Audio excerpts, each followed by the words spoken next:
பாலஸ்தீன் மக்கள் குறிப்பா காசால இருக்கிற அந்த பாலஸ்தீன் மக்கள் எல்லாமே அங்கேருந்து வெளியேற்றுறதுக்கு மிக தீவிரமா இருக்கிறாங்க. யாருன்னா 2 பேர குறிப்பிட்டு சொல்லலாம். ஒண்ணு டொனால்ட் ட்ரம்ப், இன்னொன்னு பெஞ்சமின் நெதன்யாகு.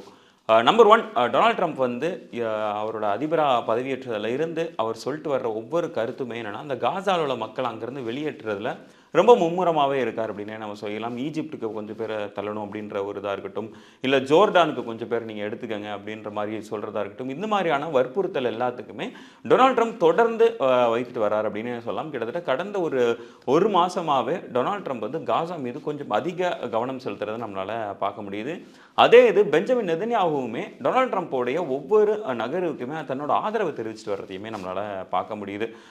குறிப்பா டொனால்ட் ட்ரம்ப் வந்து இந்த மாதிரி காசா மக்கள் எல்லாத்தையுமே கொஞ்சம் பேர் ஈஜிப்ட்டுக்கு நீங்க போங்க, நீங்க ஜோர்தானுக்கு போங்க அப்படின்னு சொல்லும்போது பெஞ்சமின் நெதன்யாகுவுமே இது ரொம்ப ஒரு அருமையான பிளானா இருக்கே அப்படின்னு சொல்லிட்டு அந்த இதுக்கு எல்லாத்துக்குமே வழிமொழிகிற ஒரு விஷயத்த நம்மளால பார்க்க முடியுது. அட் த சேம் டைம் அண்மையில பெஞ்சமின் நெதன்யாகு மறுபடியும் ஒரு சர்ச்சைக்குரிய ஒரு கமெண்ட்டை சொல்லியிருக்காரு. என்ன அப்படின்னா, சவுதி அரேபியா இருக்குது, நமக்கு தான் சவுதி அரேபியா இருக்குது, அவங்க கொஞ்சம் பேர் எடுத்துப்பாங்க. ஏன்னா சவுதி வந்து ரொம்ப ஒரு பெரிய நிலப்பரப்பு, அந்த இதை அக்கமடேட் பண்ணுறதுக்கு நிறைய இடங்கள் இருக்குது. ஸோ அதனால் இந்த காசா மக்களை சவுதி அரேபியா எடுத்துக்கலாமே அப்படின்ற மாதிரி சொல்லியிருந்தாரு. இது இப்போ பயங்கரமாக சர்ச்சையாக இருக்குது. சவுதி அரேபியா இதுக்கு வந்து தங்களோட கண்டனத்தை தெரிவிச்சிருக்கிறாங்க. இந்த மாதிரியான கமெண்ட்ஸ் எல்லாமே எப்படி நீங்கள் பாஸ் பண்ணுறீங்க, எந்த அளவுக்கு இவ்வளோ தைரியமாக எப்படி நீங்கள் இந்த மாதிரியான கமெண்ட்ஸ்லாம் பாஸ் பண்ணுறீங்க, இது வந்து இன்டர்நேஷனல் லாக்கு அகெயின்ஸ்டான ஒரு விஷயம் அப்படின்ற கடுமையான கண்டனத்தை சவுதி அரேபியா முன் வச்சிருக்கிறாங்க. இது மாதிரி இன்னொரு நாட்டை வற்புறுத்தி நீங்கள் இந்த மாதிரி உங்களோட இந்த நாட்டில் இருந்து மக்கள் உங்கள் இதுக்கு வருவாங்க, நீங்கள் அதெல்லாம் எடுத்துக்கணும் அப்படின்னு சொல்கிறது ரொம்ப ஒரு அபத்தமான ஒரு விஷயம் அப்படின்னு சொல்லிட்டு பலர் வந்து தங்களுடைய கண்டனங்களை தெரிவிச்சிருக்கிறாங்க. ஸோ இப்போ டொனால்ட் ட்ரம்ப்புக்கு ஒரு திட்டம் இருக்கிறத நம்மளால் இதில் பார்க்க முடியுது. முன்னாடி சொன்ன மாதிரி அவர் எப்படியாச்சும் இந்த காசா மக்களை அந்த இடத்துல இருந்து அப்புறப்படுத்துறதுல ரொம்ப ஆர்வம் காட்டி வர்றாரு அப்படின்றது.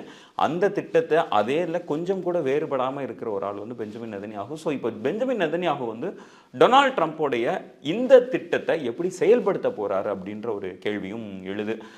எப்படியாவது அந்த காசா மக்கள் எப்படி வெளியேற போறாங்க அந்த இடத்த விட்டு அப்படின்றதுக்கு. ஸோ பெஞ்சமின் நெதன்யாகுவோட திட்டம் இங்கே என்னவா இருக்கும் அப்படின்னு பலர் சொல்றாங்க அப்படின்னா, பெஞ்சமின் நெதன்யாகுவே இதுக்கான ஒரு க்ளூவையுமே நமக்கு சொல்றாரு. என்னன்னா, டெம்பரரியாக நாங்கள் வந்து காசாவில் உள்ள மக்களாக அங்கேருந்து நாங்கள் வெளியேற்ற போகிறோம் அப்படின்றத சொல்லியிருக்காங்க. ஸோ டெம்பரரியாக அப்படின்னா எந்த ஒரு வற்புறுத்தலும் இல்லாமல் அங்கேருந்து கொஞ்சம் நாங்கள் இப்போதைக்கு அப்புறப்படுத்துகிறோம், அண்ட் அதுக்கப்புறமா அந்த இடத்த நாங்கள் ரீபில்ட் பண்ண போகிறோம் அப்படின்னு சொல்கிறாங்க. ஸோ காசாவில் இருக்கிற அந்த இன்ஃப்ராஸ்ட்ரக்சர் இது வரைக்கும் உடைக்கப்பட்ட அந்த கட்டடங்களாக இருக்கட்டும், அங்கே உள்ள அந்த சிவிலைசேஷனை நாங்கள் ரீபில்ட் பண்ண போகிறோம் அப்படின்றத சொல்கிறாங்க. அண்ட் அது ஃபிசிக்கலாக மட்டும் இல்லாமல் அங்கே இருக்கிற தீவிரவாதத்தையே நாங்கள் ரீபில்ட் பண்ண போகிறோம். அங்கே வந்து தீவிரவாதிகள் இருக்கிறாங்க, அதெல்லாத்தையும் நாங்கள் அகற்றிட்டு அங்கே இருக்கிற மக்களை வந்து நாங்கள் முற்றிலும் புதுப்பிக்க போகிறோம், அங்கே இருக்கிற மக்களை வந்து நாங்கள் கொஞ்சம் சுத்தமாக்க போகிறோம் அப்படின்றத அவங்க சொல்லியிருக்கிறாங்க.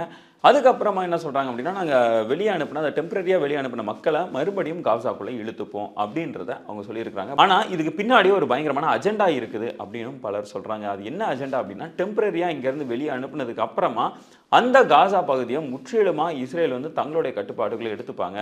அண்ட் அதுதான் இந்த டொனால்ட் ட்ரம்ப்போடைய இந்த விஷனை எக்ஸிக்யூட் பண்ணுறதுக்கு பெஞ்சமின் நெதன்யாகு எடுக்கிற ஒரு திட்டமாக இருக்குது அப்படின்றத சொல்லியிருக்கிறாங்க.